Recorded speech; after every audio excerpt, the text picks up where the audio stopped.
So I'm an information security guy. You well know that.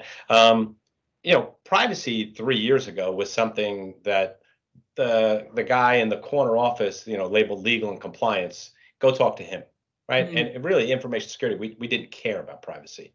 And really, what's happened now is that it's really shifted from an illegal and compliance domain, to legal and compliance and information security, right? Two paths that never crossed are now inextricably twined.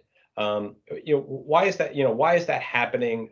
That's two different skill sets, two different experiences, two different educational backgrounds. Talk a little bit about that. What you're seeing there, what some of those challenges are, and how organizations can deal with that particular challenge.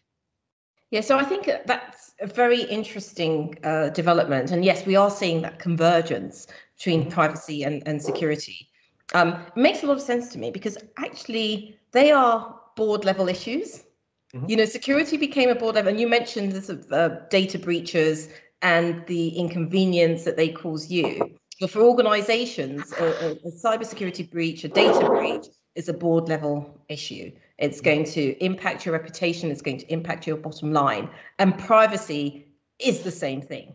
It's something that touches upon all functions and something that boards need to be absolutely across in terms of, if they don't get it right, if they don't have an understanding, if they don't set standards and the tone from the top, that potentially can impact the reputation of their organization.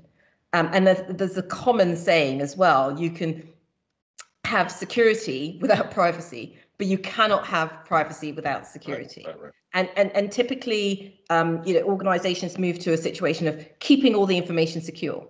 But what privacy does is it asks questions around, well, what's your basis for having the information in the first place?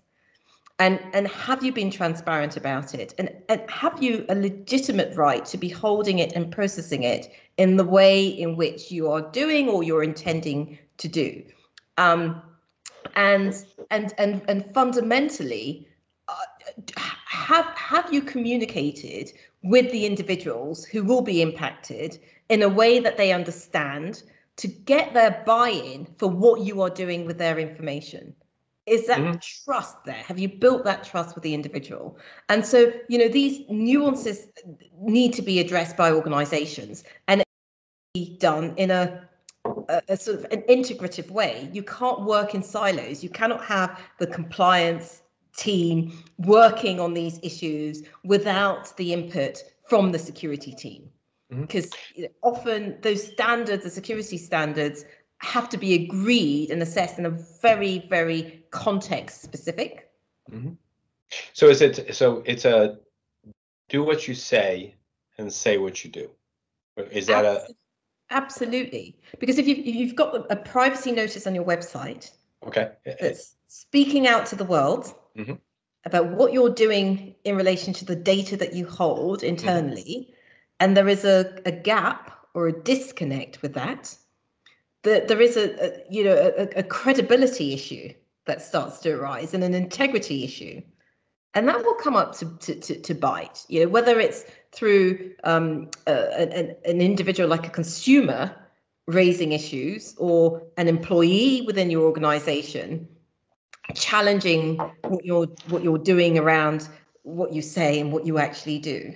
In terms of kind of whistleblowing issues and other risks associated, or other external parties just looking at the notice and actually challenging whether you as an organization are living up to what you're stating, what you're committing externally. So I think it's a fundamental issue to get right within a business.